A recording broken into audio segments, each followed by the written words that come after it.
గ్రామ పంచాయతీలో కానీ కోఆప్షన్ సభ్యులు ఎన్నుకుంటారు.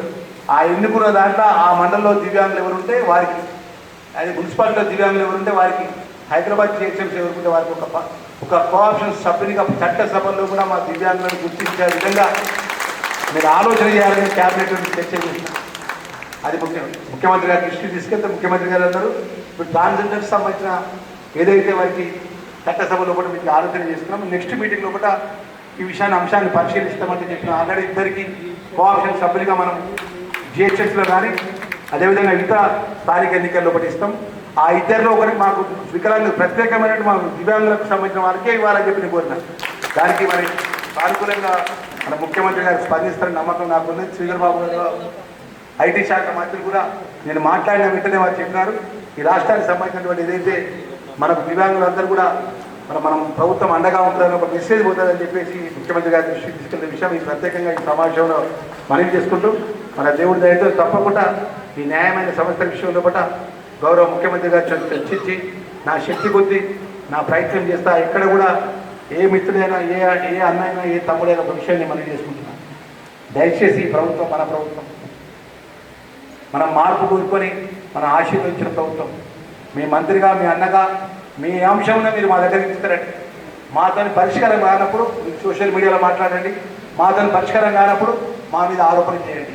కానీ అంశాన్ని మా దృష్టికి తీసుకురాకుండా సోషల్ మీడియాలో ప్రభుత్వాన్ని ఇబ్బంది పెట్టే విధంగా కానీ మమ్మల్ని ఇబ్బంది పెట్టే విధంగా కానీ ముఖ్యమంత్రి గారిని ఇబ్బంది పెట్టే విధంగా వస్తే మాకు ఏమవుతుందంటే ఒక మంత్రిగా మీరు ముఖ్యమంత్రి దగ్గరికి వెళ్ళి ఆ శాఖ పరంగా అడిగినప్పుడు వాళ్ళు మనం ఈ విధంగా తక్కువ చేసి విమర్శిస్తున్నారు కదా, మన యొక్క పాజిటివ్ ఎక్కడ నెగిటివ్ ఒపీనియన్ ఉంటుంది. కాబట్టి 2.5 సంవత్సరాలు ఈ ప్రభుత్వం మీ ప్రభుత్వం ఉంటుంది. 2.5 సంవత్సరాలతో మీ ఆశీర్వాదం మీ అభిమానం ముఖ్యమంత్రిపై ఉండాలని కోరుకుంటూ మీరు ఇచ్చిన మాటలను అమలు చేస్తారనే విషయాన్ని మనం చేసుకుంటూ ఏదున్నా సోషల్ మీడియాలో కూడా పోస్టులు పెట్టకుండా మాట్లాడకుండా మీ లక్ష్మణ్ కుమార్ మీ అన్నగా ప్రతి మంగళవారం బుధవారం శుక్రవారం నేను సెక్రటరీలో అందుబాటులో ఉంటా. మిగతా ఆది మన శుక్రవారం శనివారం ఆదివారం సోమవారం 4 రోజులు నా కాన్స్టిట్యూన్సీలో పెడతాను. నా కాన్స్టిట్యూన్సీ ప్రజలు ఇస్తేనే నేను ఎమ్మెల్యే అయినా, నా కాన్స్టిట్యూన్సీ ప్రజలు నాకు సలహా చూస్తే నేను ఎమ్మెల్యే అయినా. వాళ్ళు ఒక 4 రోజులు వాళ్ళకి అందుబాటులో ఉంటా, మిగతా 3 రోజులు మీకు అందుబాటులో ఉంటా. ఏ అన్న కానీ ఏ తమ్ముడు కానీ ఏ చెల్లె కానీ నేరుగా నా దగ్గర రావచ్చు. నా మినిస్టర్ ఏదైతే నా బిల్డింగ్ సెక్రటరీలో నా తర్వాత కుల్లా ఉంటుంది, నాకు ప్రత్యేకమైన రూమ్ ఏమి ఉండదు. నేరుగా రావచ్చు, వీల్ చైర్లో రావచ్చు, మాట్లాడచ్చు. కోపం ఉంటే రూమ్లో పోయినాక అన్న అని కోపంగా మాట్లాడినా కూడా నేను స్వీకరిస్తాను తప్ప నేను రిసీవ్ చేసుకోను. ఎందుకంటే మీరు ఓట్లు వేస్తే మీరు ఈ స్థాయిలో ఉన్నాం, మీ ఆశీర్వాదంతో ఈ స్థాయిలో ఉన్నాం. మీరు ఒక మాట కోపంతో అన్నా కానీ గౌరవమైన పదవిలో మీరు ఇచ్చిన అంబేద్కర్ పుణ్యమాటలు ఆ గౌరవమైన పదవి ఉన్నప్పుడు ఇంకో రోజు ముందు అనుకుంటా వ్యక్తిగతంగా అంటే మేము దాన్ని సరి చేసుకుంటాం అనే విషయాన్ని మరీ చేసుకుంటూ నేను తెలియజేసుకుంటున్నాను. థ్యాంక్ యూ వెరీ మచ్ అండి.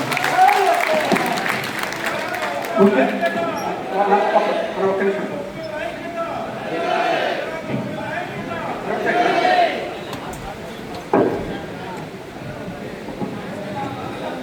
సార్, ఫస్ట్ టైం మీకు రావాలి.